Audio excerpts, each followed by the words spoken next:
Hi everyone and welcome back to my vlog. Today it's all about the Caringbah Inn, located in the southern suburbs of Sydney. In fact, 343 Port Hacking Road in Caringbah, a very, very popular live music venue. Now, notable publicans were Des Ryan in the 70s and Alan Reid in the 80s, who he was mostly responsible for that glorious era when live bands really kicked off. Now, I know the Bayfield family, the Laundy group, and I think Woolworths were also involved. Caringbah, it was the epicentre of the live music circuit in the Shire, in the 80s in particular. And look, there were a range of venues that were running almost every night of the week, and it was one of the few venues that did manage to walk a line between agency-booked mainstream bands and more underground acts for many years. So there were other places like Cronulla Leagues, Promises at Sylvania, I think even Carmen's at Miranda, the Sutherland. But the Caringbah Inn was actually the really, really popular one that lots and lots of people just gravitated to. In fact, New Year's Eve was so big there that cops had to intervene and limit the size of the crowds that used to spill out into the street. Caringbah Inn, Caringbah Hotel.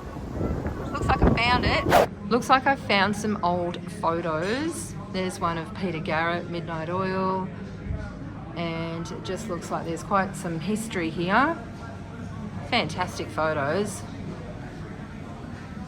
Wow, very cool. I guess like many venues, the capacity was always mostly, rooms that held about 500 to 600 people, but there were lots and lots of nights where that limit was really extended. So it looks like this might be the stage area where the bands played, and the locals have told me that this is a saloon bar. This is where the bands played. Doesn't look very big. And in fact, bands like Midnight Oil sometimes would play warm-up gigs there. If they were doing a major tour, they actually did a middle spot with the original headliners one night, the All-Nighters. And that was apparently a huge night. Now, boys, it cost Midnight Oil a fortune and security guards to come into this place. I don't want you lot destroying it for us and for everyone else, all right? And the next person I see facing the other way trying to cause some aggravation, I'll throw him out myself.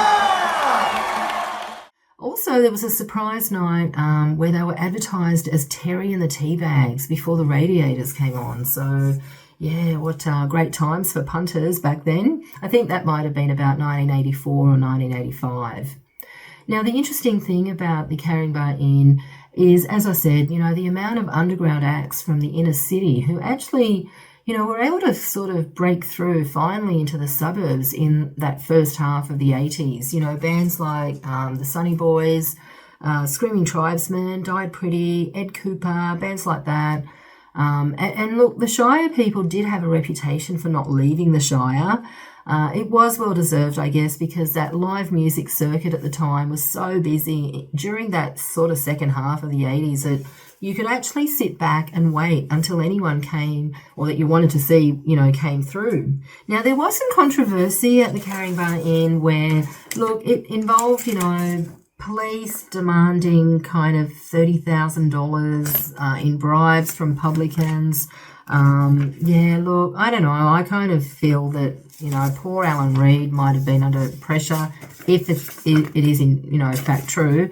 Apparently the ICAC people got involved, so yeah, don't know about that. I kind of don't really have many punter stories because usually I go to Facebook and there's usually a page where people just, spill their stories about that era and that time. And I did find a little bit, but not a lot.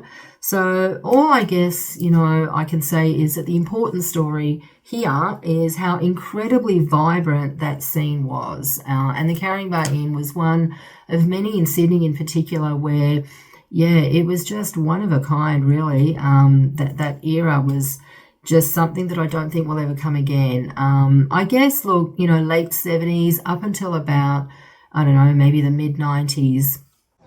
So this space is where the bands actually play today. Here in the, is it a gambling room? So yeah, they play in that corner. This is where the bands play in 2024. pretty lame.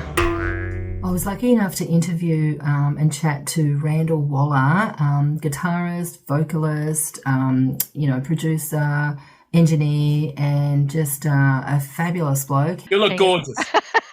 Hang on one sec. Hang on. I think Let's make it quick. My time is money. I'm very busy. So Randall, I am currently looking at the Caringbah Inn. So I just wanted to ask you if when you were in the car on your way to the Caringbah Inn was one of the first times you heard an Avion song on the radio. Is that true? And so we would usually have long drives down to the Shire because for some reason, whatever we did tended to resonate down there. And when you saw us at Lidcombe Oval on that rock, Eureka I think Rock. Dragon, the Tats, Radiators, us, and who was the other one you met? The Expression. And during that period where you were able to play, for example, in a week, 5 days, for 5 nights, even 6. Yeah. Do you think working to different audiences as you have all over the world, Shania Twain and all the others that she was singing in my band, in your band. Do you reckon that Australian audiences are more kind of honest in your face and like if they don't like you, they kind of tell you. And they're just in jeans and t-shirts, and that's what pub rock has tended to be. Sort of part of our culture. Whereas in America, I know the Caringbah is still happening. It's when I spoke to them, they reckon that they have their bands on every fortnight. So they do still have live music. But in regards to I know. I mean, everyone's sort of got their own thoughts on the closures, and pokies is a big one. And I also think real estate and greed is another one. What are your thoughts on that? Yeah. Well, it started.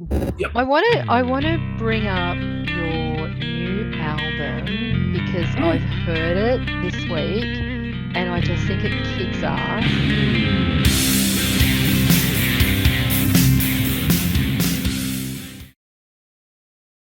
There was a story where Rose Tattoo were playing one night and it was Angry Anderson's birthday and he fell off the stage and he damaged his leg apparently, but the band continued on and he did come back later on crutches telling them, hey, you can't stop me. Rod Riley, actually, he told an interviewer once that the Rose Tattoo manager actually came to the Caringbah Inn one night when he was gigging and actually asked him if he wanted to join the band, and he did. Now, lots and lots of international bands played at the Caringbah Inn. Craig recalls seeing Eric Burden play to a half-empty room in the mid-'80s. He described it as a blinder of a show, where he was doing old blues requests after the bar stopped service about 2 o'clock in the morning. And Craig also remembers Mick Taylor from the Rolling Stones, where he actually was at the pub when he played in John Mayall's Blues Breakers. Lots of other bands played there, The Sweet, The Trogs, Susie Quattro, Steppenwolf, Motorhead, Johnny Thunders, The Damned, Bo Diddley, Orchestral Manoeuvres in the Dark. I think Blink-182 played there with Living End supporting, Freddie and the Dreamers, The Psychedelic Furs, Canned Heat, George Thorogood, lots and lots of bands. Now, I wanted to just show you quickly these pictures here. So this one is Canned Heat, and that's 1985.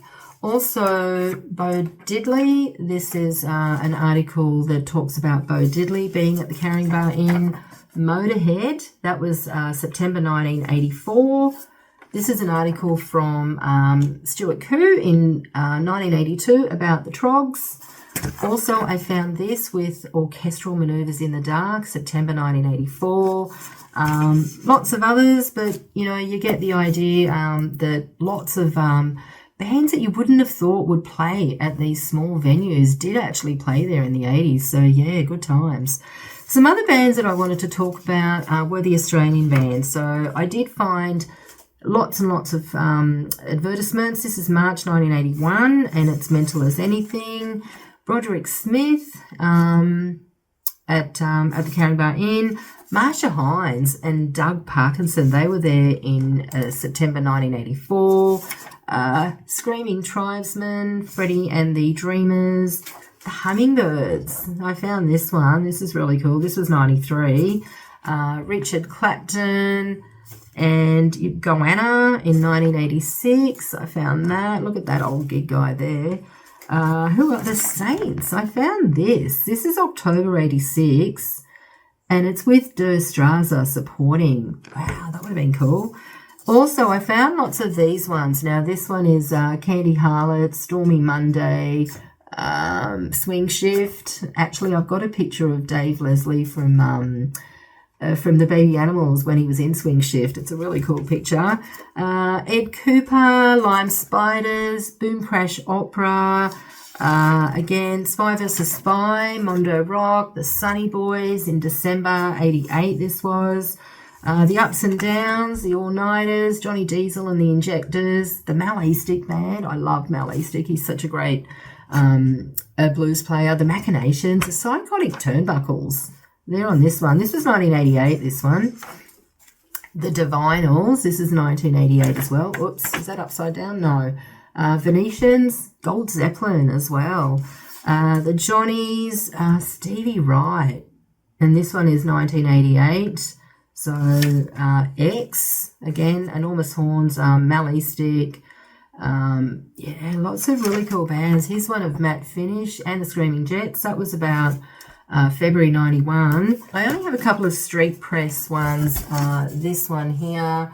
And this is 1985 on the street. And you can see the Drop Bears, the Huxton Creepers, and Avion. This one is on the Street magazine, 1989, Tall Tales and True, advertised for the Caringbah Inn. This one is 1988, and you can see it was kind of advertised as a powerhouse, live rock powerhouse, Caringbah Inn, and that one has Ed Cooper, Screaming Tribesmen, Stormy Monday, Gold Zeppelin, the Venetians. So yeah, that's kind of a typical, you know, mid to late 80s advertisement. Bob King's book, Rock Lens. I have showed you this before. I guess I wanted to show you some of the artists that might have played at the Caringbah Inn. People like John Mayall and the Blues Breakers. There's Sherbet. Apparently they played there. There's the Angels. And there's some other Mark Hunter from Dragon. Midnight Oil, the Radiators, the Sports. All these kind of bands that you see here are bands that would have played at the Caringbah Inn. Even, I'm not sure about Stars, but My Sex would have played there. Flowers definitely did play there. This one I wanted to show because, I just wanted to pay homage.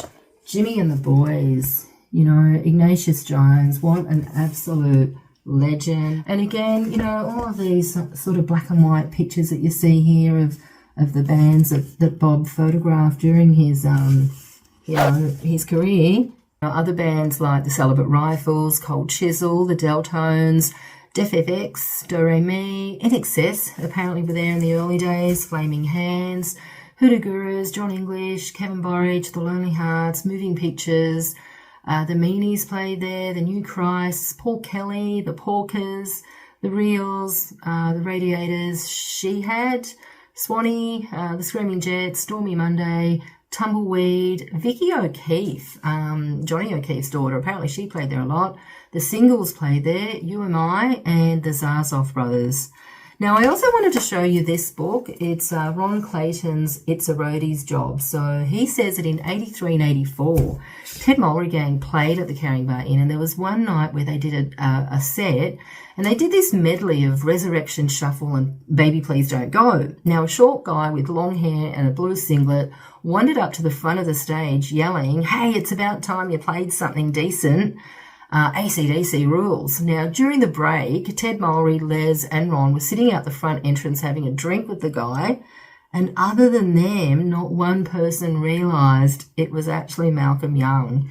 That's got to be probably the best story, I think, for this vlog. Even Even Ivor Davies, I saw in a interview with Donny Sutherland, talks about how vibrant the scene was and how Sydney and Melbourne were just like so amazing as far as the amount of bands that were able to play in sort of, that period of time, more so than places overseas. So, yeah, I think it was just a unique period. Thanks for watching, guys. I hope you've enjoyed my vlog about the Caringbah Inn. Whatever happened to it, well, look, it is still there, and apparently they do have bands on there every fortnight. I'm not sure that it's kind of the same as it used to be, but I must say I am, excited that they are at least still putting on, live performances, and that it is a venue that is still supporting and having sort of a stage there for bands to at least perform and entertain people, and that's what it's all about, really. So don't forget to like and subscribe. You can sort of check out all my other videos, and yeah, make sure you do like and subscribe so that you can get notifications. Cheers, thanks for watching.